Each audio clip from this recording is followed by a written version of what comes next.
where do we develop our sense of identity? And if you examine it, you are not just one person. You are not just a name. If I probed a little further, I'd say, okay, so you're Spanish. What else are you? I'm a mother. I'm a female. I'm a sister. I'm a daughter. I'm a worker. There's so many things. I'm educated. I'm talented. I can play music. I'm a musician. I mean, there are so many aspects of your character that go to create your identity. And what develops your identity is when you hear good things about yourself, right? So we love to hear, oh, your talk was beautiful, so today I've had a smile on my face, right? The day I get that first criticism, is it going to wipe the smile off my face and negate everything that I did? Probably, for a while. Right? So how do you develop that sense of esteem and identity? Is identity different from self-esteem? In my opinion, it's all like a mesh. It's very closely connected. It's how you see yourself. Whether there is comfort or confusion when you think of yourself. Are you comfortable with who you are? Because up to this point, whatever experiences you've had have all contributed in some way to make you who you are. And to a large extent, you think about who you are based upon all the sensory input that you're getting. So there's stuff coming in, you're hearing things, you're smelling things, you're living around you, you're watching movies, you're listening to podcasts, you're talking to people, you're interacting, you're going to markets, you're going traveling, you're living in other countries. So much happening in your life. And all of that filters down into your subconscious. And all of that comes up as thoughts. So you've understood that all human beings must have a job. Where does that leave me? I should be feeling utterly miserable all the time, because I have never held a job for more than 3 or 4 months at a time. Am I a failure? Is my identity suffering, or does my self-esteem suffer? For many years it did. Why? Because I held on to that thought that said, oh, you don't have a job? Really? Everybody has a job. And that's the thought I held on to. And that's the thought that grew in my life.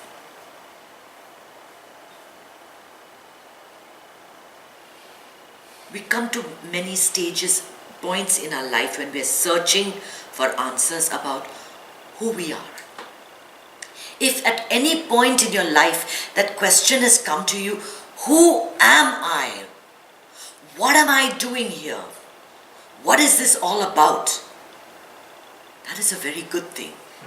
It is a very good thing, because honestly, people go through their entire lives in ignorance, unconscious, completely unaware of what they're doing. When questions of self-esteem come up, they either bury it in drink and drugs and the rest of it, alcohol, or they release it in anger, bullying, putting you down. Because they are not facing it.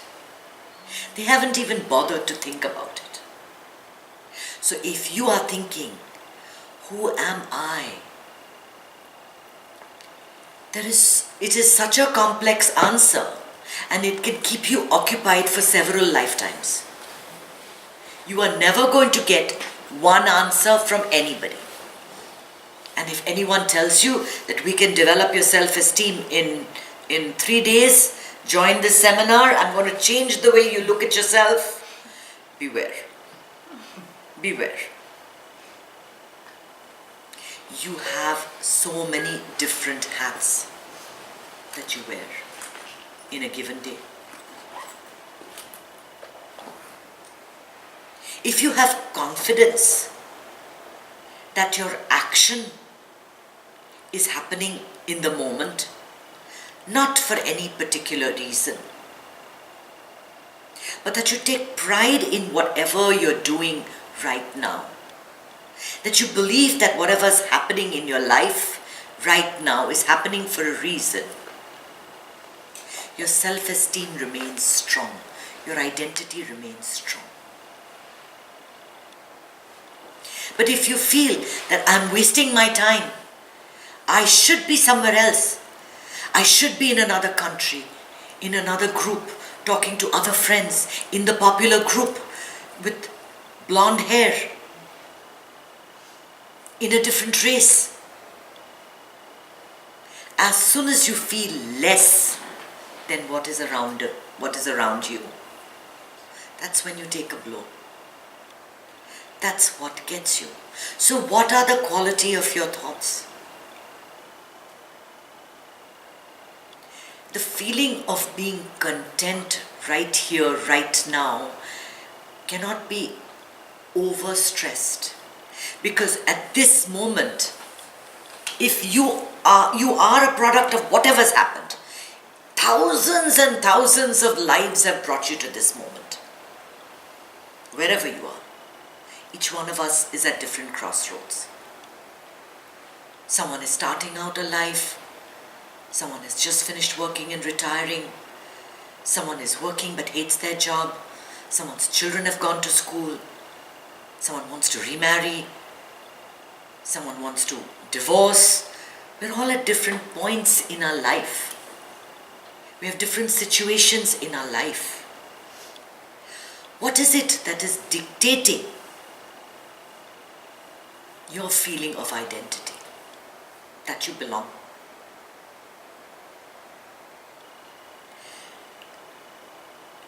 You want to belong to something that is outside of you. And therein lies the problem. I want so much to be in your group, Deva. Why aren't you including me? I want so much to hang out with you all the time. Why aren't you including me? Can I control who Deva wants to hang out with? I can long for it as much as I want. But I cannot let it control my sense of identity. I just am. When you get into that moment of meditation, there was one CD that I did where I kept saying, just be, just be, just be, just to be, without longing for any one group of people, something to happen, some event in your life, for something to pan out, for things to look different, just to be here, complete, comfortable. It may not be the best, it may not be perfect, it may not be what that ideal dream is, but it is. Why people suffer from self-esteem issues and identity issues is that they're just not comfortable. And no matter where you are, if you keep chasing that thought of being uncomfortable, staying away from it and saying, I don't want to be uncomfortable. I want to be comfortable all the time. The truth is really, you always find that I'm giving you both sides to it, right? The truth is always contradictory. On the one hand, I keep saying that you have to get out of that comfort zone, right? You have to take a leap of faith and move into things that you don't know anything about. But on the other hand, even as you do that, you have to be comfortable with yourself. In this body, in this room, in this family, in this world, we belong to so many different groups. Which one are you going to say dictates your state of mind? I'm an Indian in America. Should I be worried? Should I lose my sense of identity? I don't belong. Look at the way I'm dressed, for crying out loud. I'm not wearing pants and a shirt. There's a big dot on my forehead. Should I be worried? Should I be uncomfortable?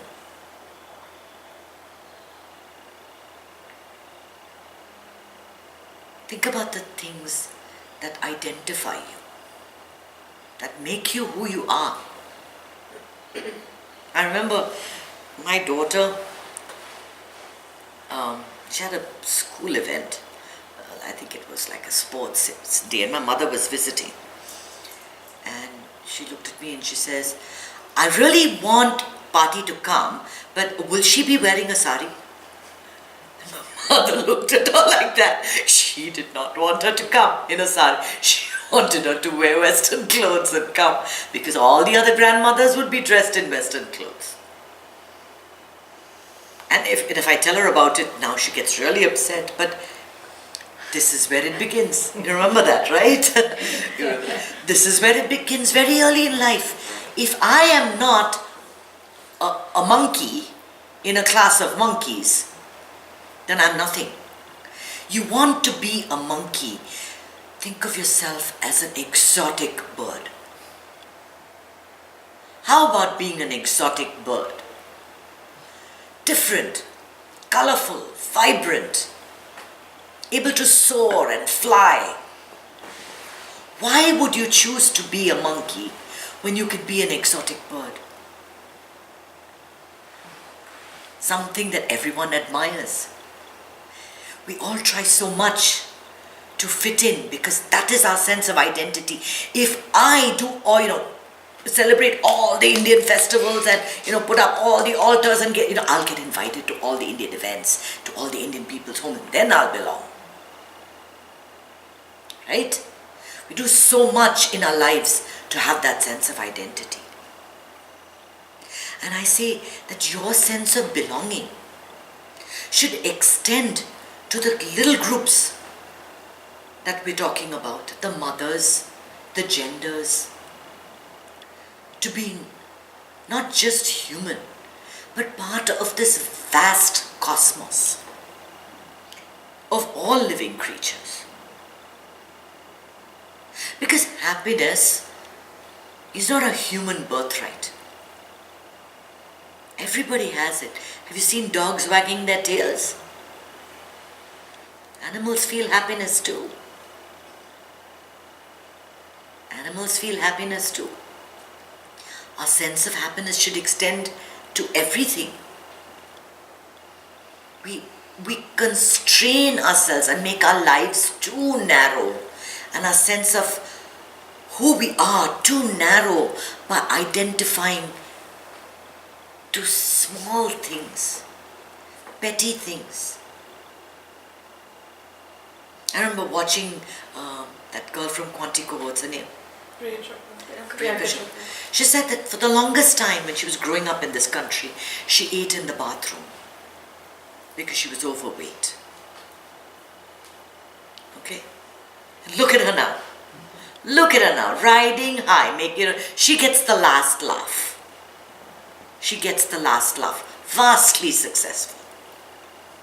Now, had she kept her identity as the fat girl in the bathroom, where would she be now? You can't think of yourself as a monkey. Everybody is trying to cut you out of, what are they called? Those dolls, cut out dolls. There's a name for it, right? The same mold. Yeah, the same mold. But we aren't. We are so unique. We are so unique because we may have the same consciousness flowing through us, but we bring with us to that table different talents, different attributes, different backgrounds, different knowledge. So much. The possibilities become endless. That's why they say that in the string theory, out there in consciousness, it is pure potential. That's why this moment is pure potential. You don't limit yourself. You don't confine yourself to narrow, human limitations, but you expand. You reach for the skies, you reach for the stars. You belong everywhere and nowhere. Here she goes confusing us again, right? Yeah. You belong everywhere. But if you can just belong right here, nothing anyone says or does, no event, no person, no situation can define your state of mind. And it doesn't matter who you are. It doesn't matter what you feel about yourself. None of those things matter. Right at this moment, are you happy? Can you bring a smile to your face in spite of it all? Yes, it's painful. Yes, things are not going the right way. Yes, there's a disease. Yes, the job hasn't come. Yes, the boyfriend is still hidden in the clouds. Yet the husband is a pain. The children are not settling down. In spite of it all, can you smile? Because if you don't do it now, you will never do it. You will never do it. If you're not happy at this moment, you will never be happy. That's it. This is it. Tomorrow, or maybe after 5 minutes, a huge asteroid can hit this planet and it's over. You have to think like that. You have to die to the past and die to the future. The future may or may not come. This is it. You live your life moment to moment to moment. Content that though life is not perfect, it is comfortable. You're comfortable. This is it. It's like that sinking into that feeling, right? When I say sit comfortably with your back straight and you just go. Your shoulders release and you just sink into that comfort. That is the feeling you have to bring into your life, moment to moment to moment. It's not easy to discover your purpose. It's not easy to just be happy. Yet it's the easiest thing in the world. It's the easiest thing in the world. You don't need any money for it. You don't need a house. You don't need to belong to any religion. You don't need to belong to any faith. You don't need to belong, to anything to be happy. It's just that people don't know how. And we're all learning. We have to practice. We have to practice. It's a work in progress. So, on that note, let's say Om Namah Shivaya.